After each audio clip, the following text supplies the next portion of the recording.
Hello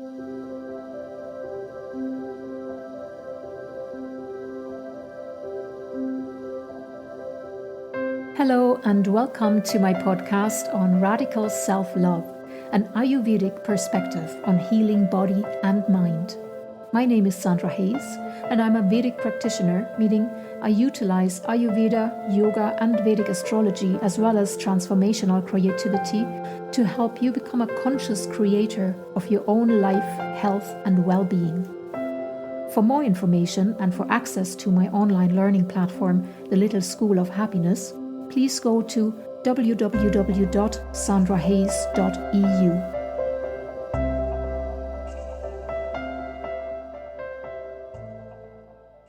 So today, let's explore a little bit what actually is Ayurveda and where does it come from. So the word Ayurveda means the science of life or the knowledge of life, or maybe also even the wisdom of living. And it really is an age-old instruction manual that tells us exactly how we can live a joyful, vibrant, and a long and disease-free life. It really is a time-tested medical and healthcare system based on the ancient knowledge of the Vedas to improve our vitality, our immunity, and our well-being, and how to relieve and even reverse many chronic illnesses and disorders.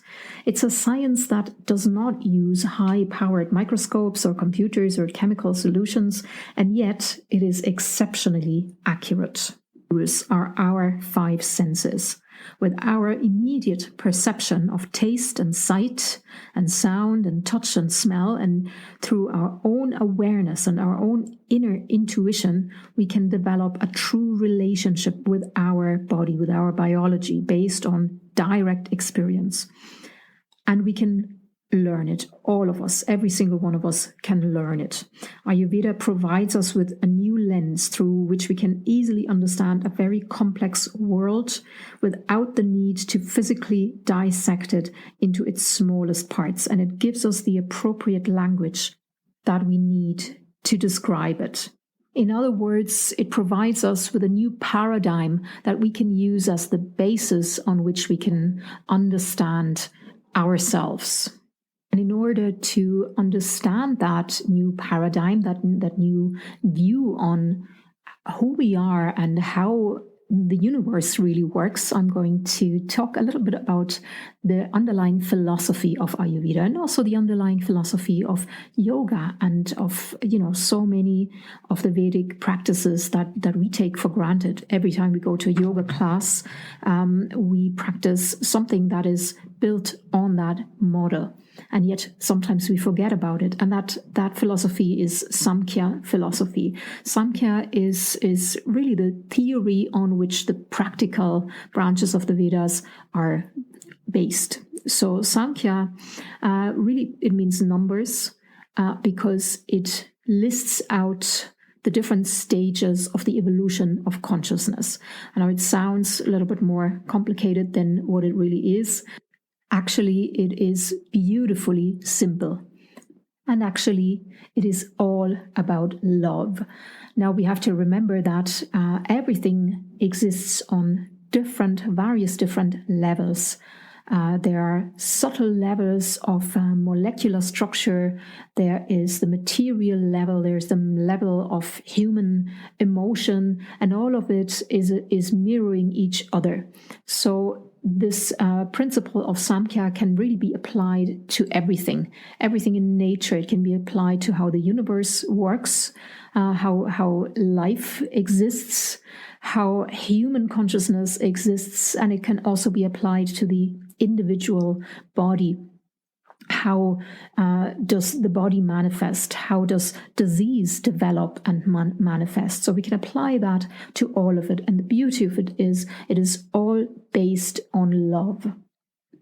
That means it really is based on the idea that there is a duality, two opposing forces that continuously attract each other in order to try and merge and become one again. And that is mirrored everywhere. It's mirrored in the positive and negative forces of each and every atom in the molecules, how the atoms attract to form a molecule. It is mirrored in the world of sexuality and procreation. It is mirrored in more abstract ways in the way the world works. It's mirrored in all the opposites that we experience daily, day and night, and the opposite feelings, and how we continuously strive to maintain a balance between these dualities. So when we lack something, then we try to get the opposite. So that means when we're cold, we're going for heat. When we're too hot, we want to cool us down. We are always trying to gain a balance of the opposite forces all our lives. Look at human history. What is the biggest theme in human history is love. We're trying to, whatever we don't have in us enough, or whatever we can't live out in our lives, that we have to mirror in somebody else. We're searching for a partner. We're searching for a mirror, somebody who can give us that which we think we need. So on all of those levels, it is about the attraction of two opposites. And to me, that is nothing other than love. Love exists on all levels. One difference in the Vedic perspective is that we're not only counting out a quantity of something. We're not only, when we talk about the molecular structure or nature, anything other than us. In Western teachings, there is no consciousness in other things other than our own brains. Sometimes people don't even believe animals have a consciousness, but in the Vedic perspective, everything is consciousness. Everything is consciousness, and everything is aware in one form or another. So even on a molecular structure, there is a consciousness, there is an intelligence innate in everything. And to me, that makes, of course, sense, because, why wouldn't there be consciousness and an intelligence? After all, everything works without our doing. Everything is perfect. Everything is trying to maintain its own life just beautifully. So there is beautiful cosmic intelligence innate in everything that exists. And Samkhya describes this duality as the divine masculine and feminine principle. In archetypes, it is described as Shiva and Shakti.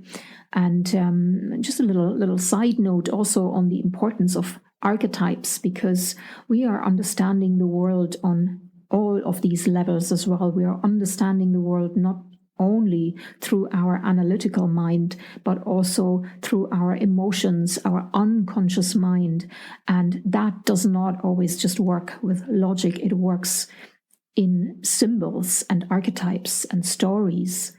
And so in the Vedic traditions, there are archetypes everywhere. There's symbols everywhere. There's art and beauty everywhere, so that we can understand the teachings on a soul level, on the level of the soul, and not just on the level of the mind. And so the archetypes for the divine masculine and feminine, for the dualities, is the principle of the masculine and feminine, and it's depicted by the duality of the god and the goddess, Shakti and Shiva. In other traditions, they have maybe different names, or there's maybe yin and yang, but in the Vedic tradition, these are the principles, and we manifest these principles everywhere. All of us. Life can only exist by the merging of the two, by the play between the two, the attraction between the two. There would be no cellular activity in our bodies. There would be no molecules everywhere if that wasn't the case.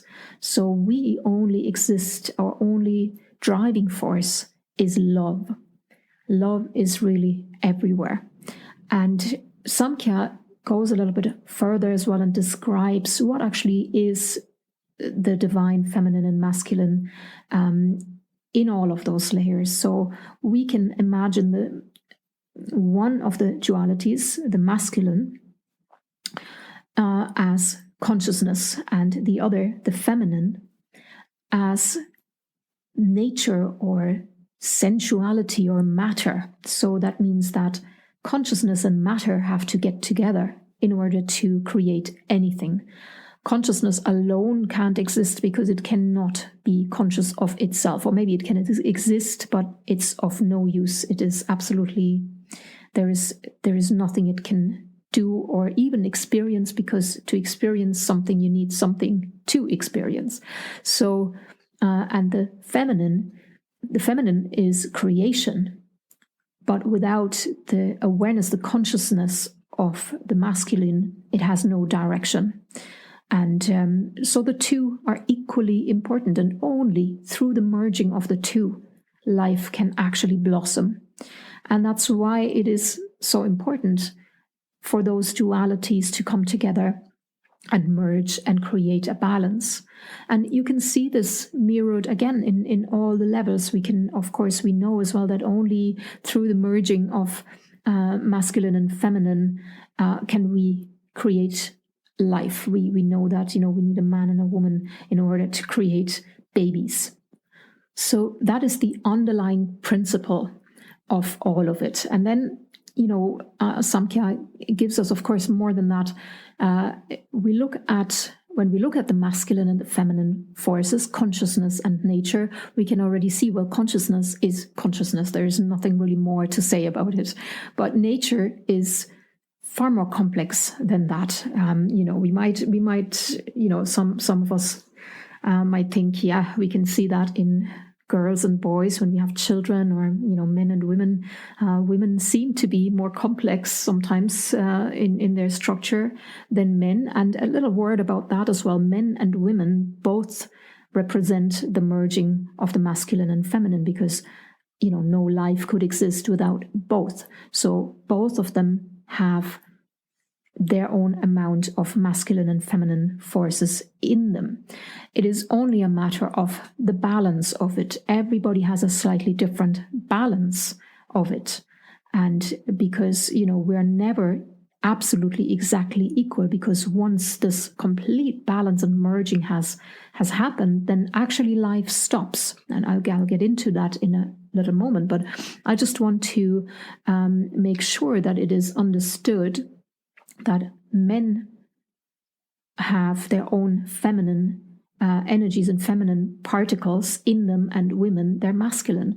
And of course, there is no clear boundary of that. There is no, way that we can say, oh, this is the amount of masculine, so you will become a man, and this is the amount of feminine, so you will become a woman. So of course there are gray areas. There are, boundaries are always fluid. So yes, there is such a thing as gender fluidity as well, even in the Vedic sense. And in the Vedic sense, there wouldn't be an issue with that at all, that there might be, a man with more feminine particles or a woman with more masculine particles that play out in whatever way in their, it could be sexually, it could be in their looks, it could be in their behavior, or in their way of thinking. It doesn't matter. But there is everything in between. The only problem, of course, we now have is that we have boxes, and we have only those two very clear cut boxes of male and female, and anybody who does not fit into those boxes feels probably very cast out of society, and there isn't even a word for it often. And so then we begin to have identity crises and gender crises, and maybe the urge to have surgery and change the body in order to fit in somewhere. And that is, in my opinion, that's completely understandable. However, in the Vedic sense, if we would all live by that model of the world, there wouldn't be the need for surgery, because we would have space for all of those, genders, or for all of those identities, because it would be clear that, yes, there is a fluidity. But that was just a sidestep now. So let's go back to the Samkhya model and the masculine and the feminine. And so we leave the masculine as it is because it is pure consciousness, but the feminine in its complexity. And we try to describe that complexity. When we try to describe that complexity of nature and of the universe, of the molecular structure, the atoms, and everything else, everything that builds on them, then the Samkhya tradition has given us, in order to understand better, has divided it into three very basic qualities that all of it contains. Every part of nature contains these three qualities, and that could also, in the molecular structure. Now, I'm not, I'm not an expert on this at all, but I could imagine there being some kind of relevance in the atomic structure when we think about negative forces and positive forces and the neutral particles as well. So there's this triad that is the basis of everything, that is really the kind of, the core of everything. And this triad of qualities that work together somehow is what creates life. So these three basic qualities are described in the Vedic traditions as tamas, sattva, and rajas.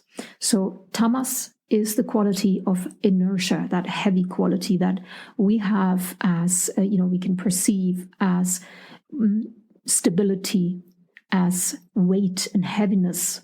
And for example, when we look at nature and we look at, the plants as they begin to die in autumn, the leaves begin to die and fall down and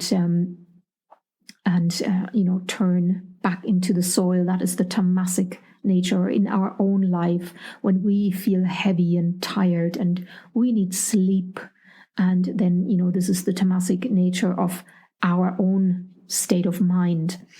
And then we have the rajasic nature, which is pretty much the opposite. It's the dynamism, the movement, when the plant shoots up in spring, when there's a lot of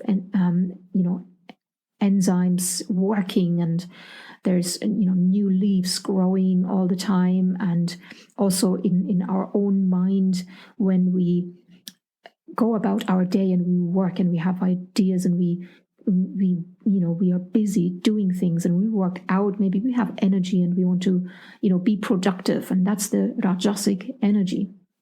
And then there is the sattvic energy that we can see in nature when everything is in balance, when, for example, the plant has come to a state of its own height. It has a flower that blossoms and is at the moment where it's at its most beautiful, and it gives out a beautiful fragrance. And this is just at that balance point between rajas and tamas before it falls apart again. And at that point, it always gives out something. It gives out a fragrance or a fruit that is perfectly ripe, that is giving itself, to the earth or to whoever is eating it. And in our own life, that is also the state of mind where we are really, where rajas and tamas are in balance, where we are, or rajas and tamas, when we can also think of as past and future. The midpoint between past and future is the presence. So when we are in a sattvic state, then we are really immersed in the present moment. And that happens when we are in meditation. That happens when we are creative, when we're immersed in something. It could be a creative activity or something else. We can see it in children when they're in play and are completely one with their surroundings. It also maybe happens when we're in love sometimes, because then also we are one with our surroundings and with the present moment. And because it is only when we are immersed in the present moment that we can feel joy and happiness. Because when we look at all of the different times in our lives where we have felt blissfully happy, then it doesn't matter why. It really doesn't matter whether it was because we were in love, or we were listening to beautiful music, we were lying on the beach in the sun on our holiday, or whatever it was, or we were surrounded by people we love. All of those situations have exactly one thing in common, and that is that whatever the situation, it enabled us to take the present moment on in all its glory, just the way it is, and we open our hearts to it, and we show who we really are. We show ourselves to the present moment fully, and that creates a feeling of joy and happiness, and that is the sattvic state. And so this play between these three qualities or gunas is what creates life, because when they are all, when everything is in its potentiality, then nothing happens. But once it is, it begins to move, once it is disturbed, that means that one of them is either too much or too little, and that means one of the others has to step up and fill the gap. And then a dance begins, literally. And we see that, we experience this dance everywhere in our daily life. When we get too tamasic, when we get tired, then we have to sleep. We have we regenerate, and then in the morning we have to move. When we lie to what it feels like. It's nice to lie down and to sleep, but there come a time where you can't lie down any longer. I've experienced this once when I was younger, and I had a motorbike accident, and I had to lie in hospital bed for months. And I was young and restless as well. And by the time I felt better, but I wasn't really, supposed to get up yet. But I was so restless, and I couldn't keep myself lying down anymore, because it's the rajasic quality that comes in to create a balance again. And then when the rajasic quality becomes too much, when we exhaust ourselves and we tire ourselves out, then, tamas has to come in again. And sattva, like I said, the state in between, where both of them are balanced, when we are in perfect balance, when we have, enough relaxation and sleep, but we're also productive and have enough exercise, then we kind of feel at ease and we feel good about ourselves, and then we can maybe immerse ourselves into the present moment better. And so these three gunas, these three qualities, are really the basis of all of nature, or nature as in in Samkhya, as it is named prakriti, and consciousness, or the masculine principle, as it is named purusha. So Purusha and Prakriti, the eternal attraction of the dualities, and the three qualities of nature of Prakriti, the gunas, Sattva, Rajas, and Tamas. And it is really all about creating balance within those gunas, and also in our cells, on our cellular level. Constantly there is an attempt to create balance, to create harmony. So this is intelligence. This is cosmic intelligence. This is really important as well to really let that sink in, because on this level there is no ego yet. There is really only a cosmic intelligence, because we all consist of the same molecules. We all consist of molecules that once have been stars, planets, that have died and turned to dust, and the molecules have become us, and we still consist of the same water that was the primal ocean. And we all consist of all of that. We all consist of the same Purusha, of the same consciousness, of the same greater consciousness. We're all the same in principle. And within that sameness, there is cosmic intelligence, and that cosmic intelligence is working continuously to do everything that we stay in balance, that we stay in harmony, that we heal ourselves. And it works in our bodies, and we know it, we feel it. We heal ourselves constantly.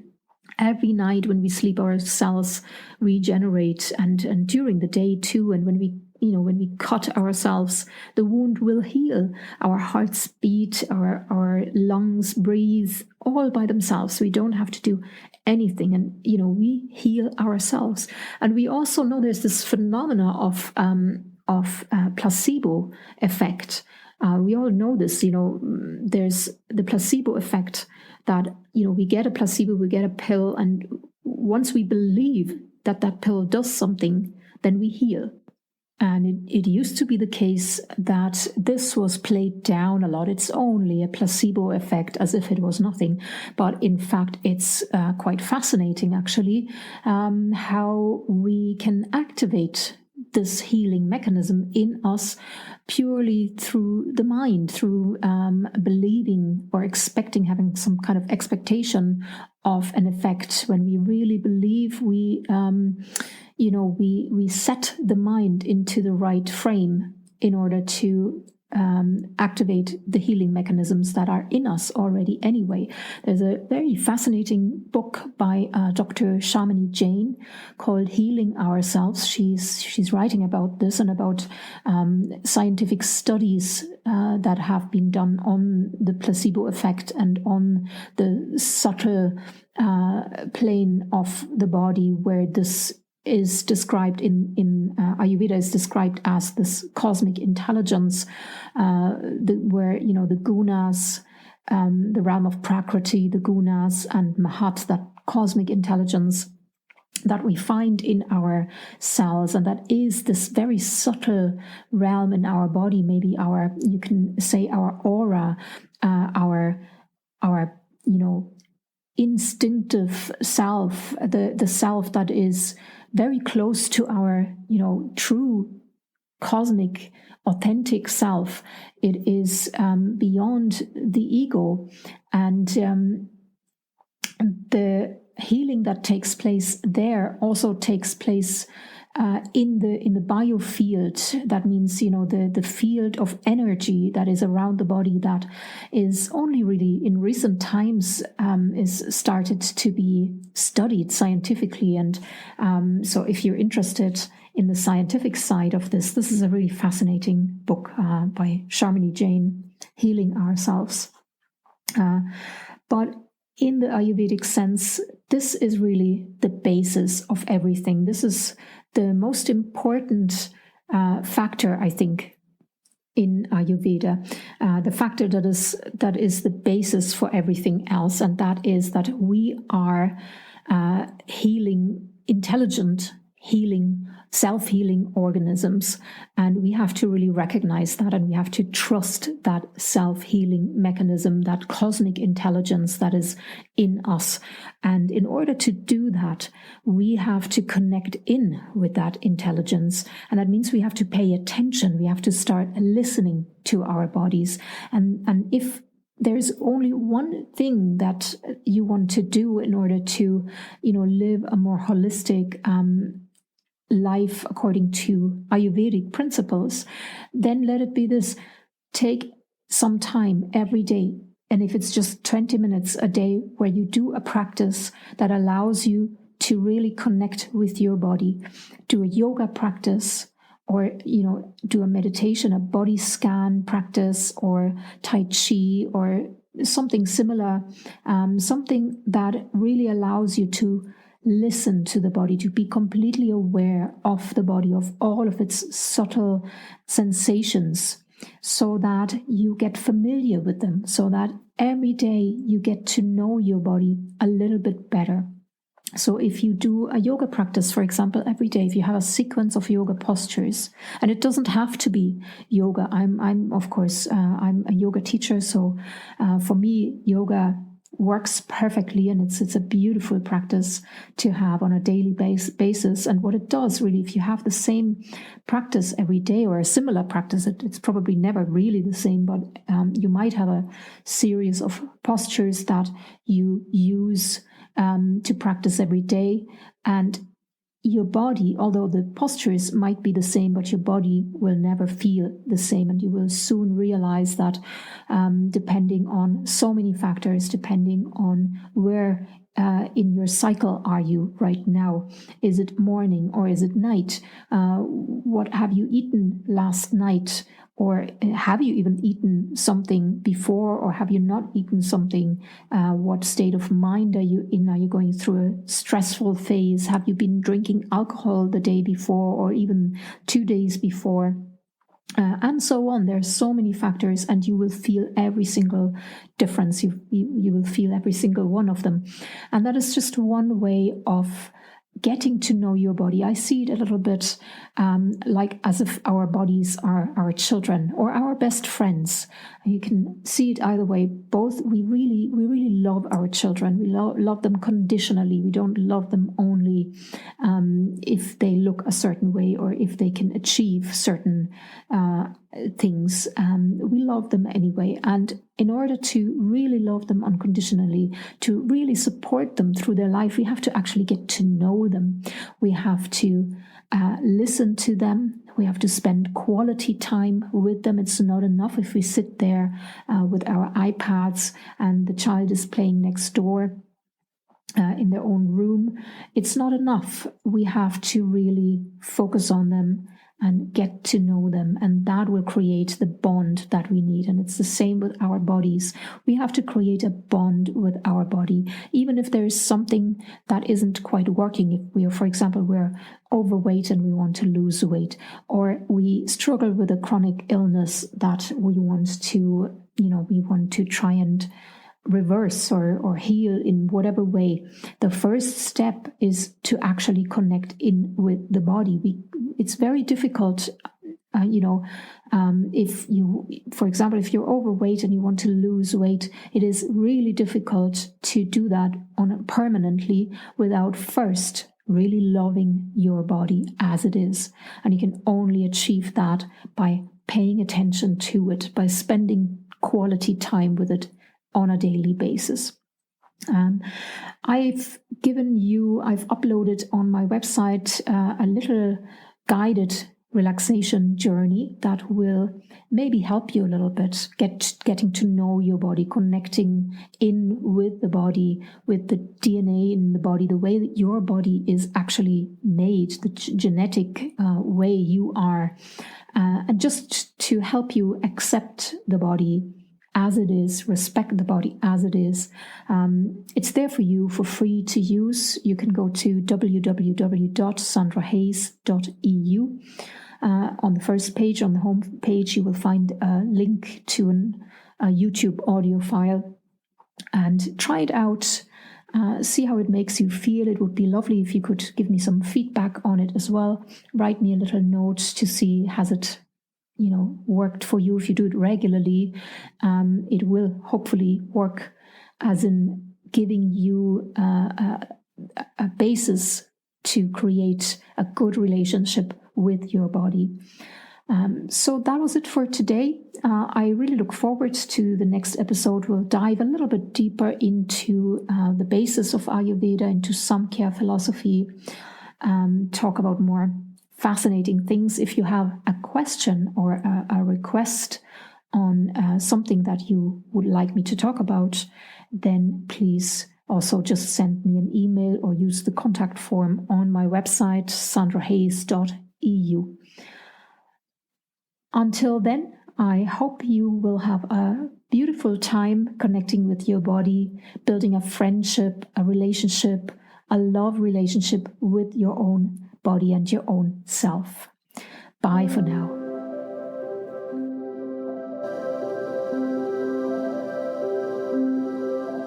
You were listening to a podcast on radical self-love, an Ayurvedic perspective of body and mind by Sandra Hayes and the Little School of Happiness. For more information and offers, go to www.sandrahayes.eu.